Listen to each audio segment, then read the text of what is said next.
Hey everyone, welcome back.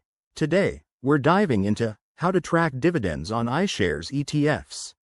If you're investing in ETFs like those from iShares, managed by BlackRock, tracking dividends is key to maximizing your returns and staying on top of your portfolio.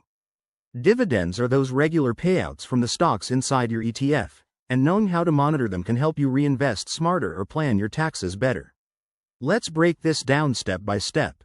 First off, make sure you have your iShares ETFs set up in a brokerage account, like Vanguard, Fidelity, or directly through BlackRock. Once you're logged in, head to the holdings section of your ETF. For iShares specifically, BlackRock's website is a goldmine. Log into your BlackRock account and navigate to the iShares tab. There, you'll find a dividends section that shows payment history, upcoming dates, and amounts per share. Next, keep an eye on ex-dividend dates. These are crucial because if you buy the ETF after this date, you won't get the next dividend payout. Use tools like BlackRock's investor portal or apps like Yahoo Finance to set alerts for these dates. If you're more hands-on, check your brokerage statements monthly. They often include dividend details in transaction histories. One pro tip: link your accounts to dividend tracking apps like Dividend.com or simply use Excel to log payments over time.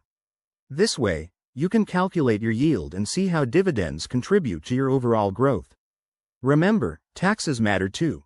Dividends might be qualified or ordinary, affecting your tax bill, so consult a financial advisor if needed. Tracking dividends isn't just about the money, it's about building a disciplined investing habit. By staying informed, you're one step ahead in the market. If this helped, hit that like button and subscribe for more investing tips. Thanks for watching, and see you next time.